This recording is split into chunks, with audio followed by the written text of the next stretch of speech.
Hi guys, Kevin Ellis Jr. here with the Apex Racing Academy with this track guide for Nurburgring Sprintstrecke in the Porsche Cup car. So a little bit of a different layout of Nurburgring today. Obviously we're going to be taking the VLN cut through instead of going down towards the hairpin and the Schumacher S, so that adds a little bit of adds a bit of an overtaking opportunity into there, so we'll go over that shortly when we get there. But obviously first things first, turn 1, awkward as always, downhill. The 150 board on the left hand side is a pretty good reference to start braking. Nice and early on the brakes. Again, slow to threshold as always in this car. Keep the tyres nice and cool, or as cool as possible. From 6th gear down into 2nd, and I like to try and brake in as straight a line as possible. A lot of guys try and track the white line on the outside there, but you're braking and turning and there's a lot of bumps and it makes life a little bit difficult. So I prefer just to brake in a straighter line, aim for the curb on the outside here, try and match it just around the 50 board, which you can see here at the 50 board, clip the curb, take my time on the downshifts as well, down and towards 2nd, then looking in towards the drop. You can't quite go to the bollard on the inside there, as there's a massive drop right here. You're going to see as it lands. You can see the steering wheel at the bottom left there. It really does snap the wheel out of your hands if you're on a direct drive. But right as the car drops into the compression, that's when you want to start accelerating. So car compresses, waiting just for the bumps to settle, and then up to 100% throttle. Up in towards turn 2, you can see these dark lines, these tire lines on the track here.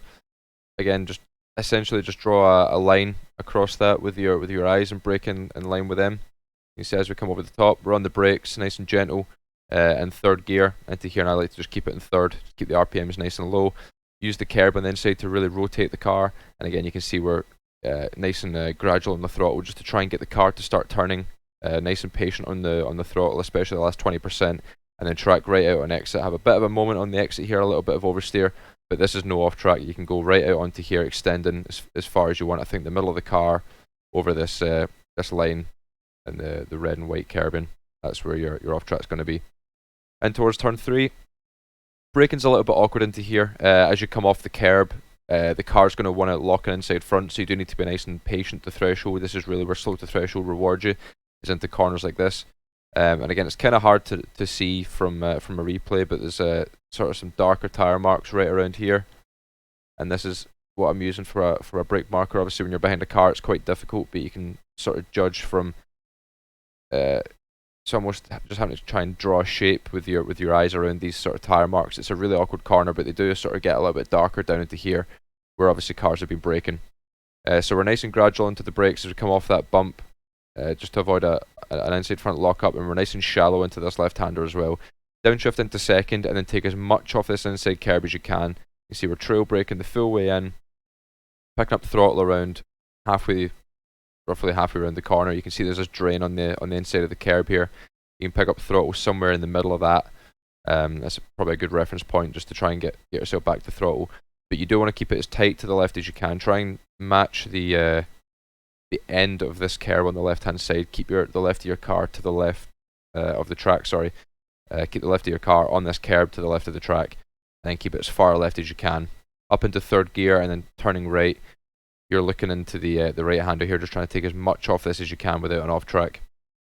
See over the curb on the inside, and then on the exit use as much curb as you can.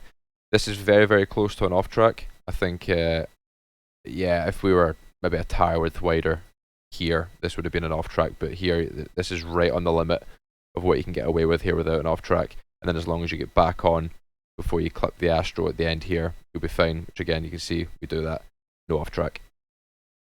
So then in towards the VLN cut through, taking a double apex into here, it's going to be a big diamond corner.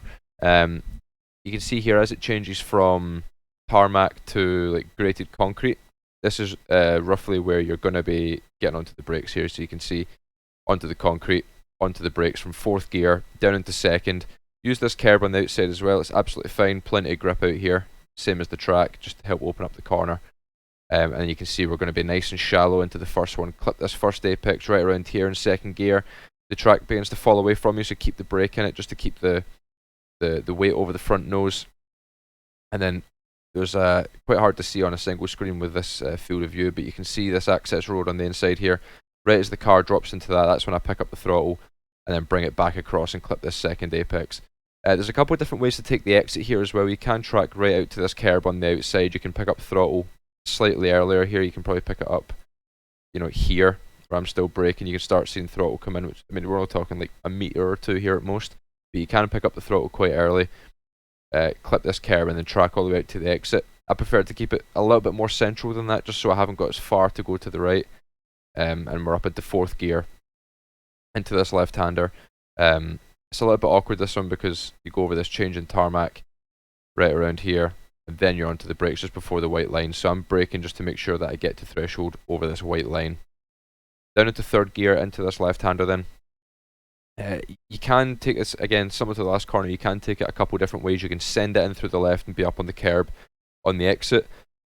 Me personally, I've always been slow through the left and then be faster through the right, because you can carry more speed onto the back straight, and I think there's more time to be gained from that than there is from driving this in deep.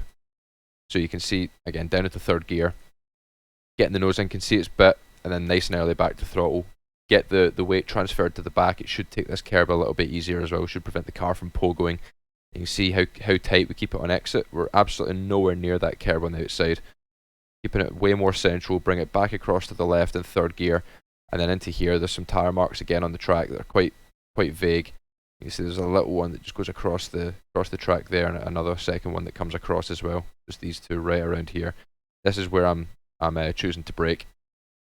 And it's a very light brake, just to get, again, weight over the front, get it turned in, and then once you hit the apex, very aggressive back to power. And again, you can see how early we're picking throttle up as well. You can't even see the exit way up here on the right hand side. We're nice and aggressive back to throttle. We just trust the car up to 100, use the curbing on the outside. Here we just clip the gravel a little bit, maybe cost us a couple hundreds, but overall we carried good speed out that corner onto the back straight here. And again, you can see just how close we came to an off track here as well. We were really on the edge on this lap to off tracks a couple of times. But carry that advantage down the back straight, was flat out through the kink on the right, and then into one of the most difficult sections on the track. This final chicane is really difficult to master. And it took me a good little while to kind of get used to how to take the curbs. So as we come past that 150, you can see we're still flat out as we go past it. You can see we're near enough cleared it, and then we're starting to brake, so it's a little bit awkward. But again, similar to the VLN cut through, I'm making sure that I get to threshold by this point right around here. So I'm braking so that I can get to threshold by a certain point. As we come past the 100, you can see the brake doesn't change. You can see we get up to the threshold, come past the 150, begin to brake about 45 meters before the 100 board, and then by then we're at threshold. We're holding that, getting down the gears, down into second, and then as we begin to turn in, you can see we drop the brake out of it, begin to turn in, big decrease in brake now just to stop any inside rear locking. And then right as we get into the corner, you can see we're going to pick up throttle right here.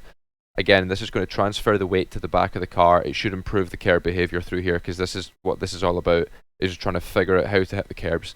If you're coming in here and still on the trail, still trail braking, if you're still trail braking here, the car's going to hit this and just pogo off because there's too much weight over the front axle. It's going to hit the bumps or hit the stops and the spring, and it would just shoot the car off into the air, or you end up almost rolling the car.